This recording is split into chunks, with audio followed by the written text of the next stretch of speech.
The people who are crazy enough to think they can change the world are the ones who do. Steve Jobs.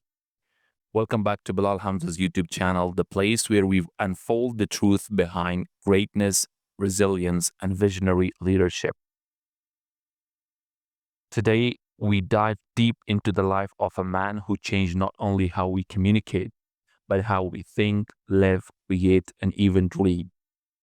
Yes, I'm talking about Steve Jobs, the co founder of Apple, the creative mind behind the iPhone, Pixar, iTunes, and the very culture of innovation we breathe in today. But this episode is more than just a biography. It's a walk through the deserts of rejection, the mountains of invention, and the valleys of death, faith, and rebirth. Steve's life wasn't perfect. In fact, it was widely imperfect.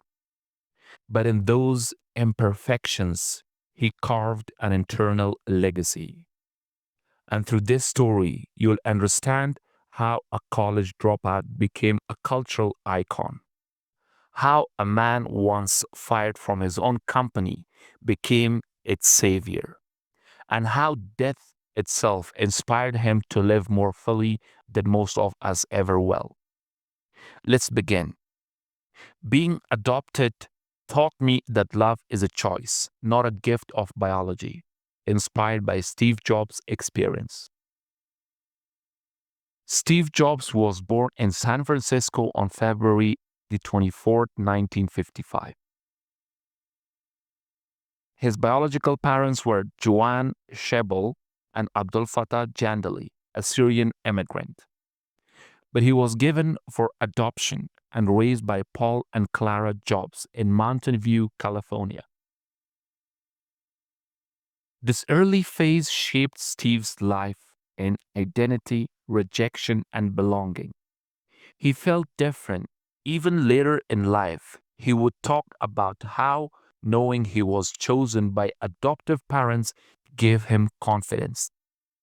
But the wound of abandonment pushed him toward rebellion and seeking purpose. Your time is limited, so don't waste it living someone else's life. Steve Jobs' Stanford speech. Steve enrolled in Reed College, a prestigious liberal arts school. But after 6 months, he dropped out. Yet he stayed on campus for another 18 months, attending classes he was curious about, like calligraphy. Calligraphy influenced the aesthetic design of his first Macintosh computer. This is the classic. Follow your curiosity. It teaches us that formal education isn't the only path to greatness. Curiosity and passion matter more. The dots don't connect forward, they connect backward, as Jobs would say. Innovation distinguishes between a leader and follower, Steve Jobs. In 1976, at just 21 years old, Steve Jobs, along with Steve Wozniak, co founded Apple Computer in his garage. The first product, the Apple I, was hand built and sold for $666.66. The Apple II became a massive success, making them both millionaires. In 1984, they launched the Macintosh, a revolutionary personal computer with a graphical user interface. But in 1985, Steve was pushed out of Apple due to internal conflicts and disagreements. Imagine building your dream company and then getting fired from it.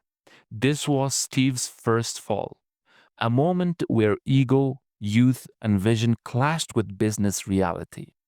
But it also became the best thing that ever happened to him, told Steve. I didn't see it then, but being fired from Apple was the best thing that could have ever happened to me. Steve Jobs. After Apple, Steve founded Next, a high end computer company focused on education and business. He also bought a small animation studio from George Lucas and renamed it Pixar.